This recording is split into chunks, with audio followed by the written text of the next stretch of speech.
Earlier, you talked about the Rockets' record first half. They won their 20th game of the season. They won 9 straight. Tonight, they set an NBA record, 61 three-pointers attempted, 24 three-pointers made. Do you think they can continue with this pace and continue with this game plan and be successful? I do, for the simple fact that James is surprising everybody by being a playmaker that nobody knew he could be.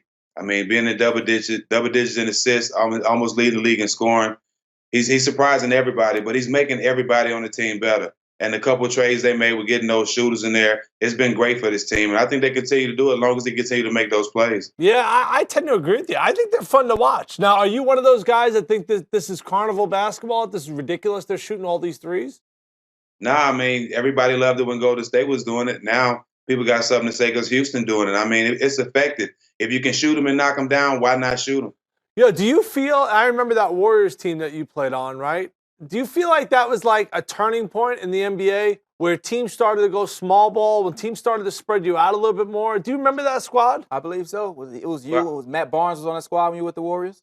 Yeah, Matt, Al, Baron Davis, Jason Richardson, Michael Petras. You know, I appreciate that, Tim, because we don't get a lot of props for starting with what's going on in the Bay right now. And I know we had a lot to do with it, but we were shooting threes. I'm telling you, we were shooting crazy threes, and we had a lot of great shooters, and we were making them. And that was a great reason how we was able to have success at the end of the season that year and going to the playoffs with beating Dallas that first round. Yeah, I mean, go back a little bit. Was that the team that maybe did it? Was there somebody else playing that way? Because that was a team that kind of stands out to me. I mean, obviously, I remember that series against Dallas. I bet the Mavericks in that series pretty heavily, so I was not happy with the result. But were there any other teams at that time playing that small ball? Because now a team like the Rockets, I feel like we see that almost all across the NBA. Yeah, I think it was some teams that were trying to play fast, but they wasn't playing fast and playing small ball. I think that's what we were doing. You know, I played the 4 a lot. I remember we played the Rockets. Al had to guard Yao Ming, and I was at the 4, so we definitely played small and shot a lot of threes. And I know we had a lot to do with that, the way it's going on right now.